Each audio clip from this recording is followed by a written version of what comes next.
თბილისის საქალაქო სასამართლოში დღეს სამართლებრივი ოლიმპიადა გაიმართა. ოლიმპიადის მიზანია მომავალი იურისტების სამართლებრივი ცოდვის გაღრმავება და მათი უშუალო ჩართვა მართლმსაჯულების განხორციელების პროცესში.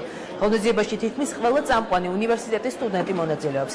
გუნდები ერთმანეთს თეორიულ ცოდნასა და პრაქტიკულ უნარ-ჩვევებში ეჯიბრებიან. მომავალი იურისტების საუკეთესო გუნდად კომპეტენტურმა ჟიურიმ საქართველოს უნივერსიტეტი დაასახელა. ოლიმპიადა საქალაქო სასამართლოსა და განათლების სამინისტროს ინიციატივით პერმანენტულად იმართება.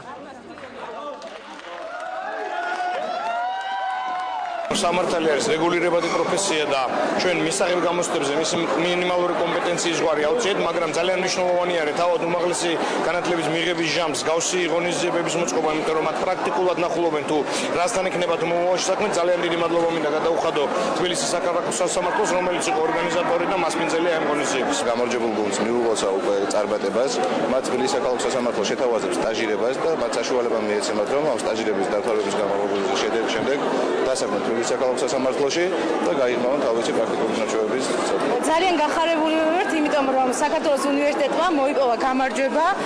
მნიშვნელოვანია ამგვარი პროექტები, რაც ხელს უწყობს სტუდენტებს ჩართულობას და მივესალმებ ყველა იმ პროექტს, რომელიც ხელს შეუწყობს სტუდენტის განვითარებას.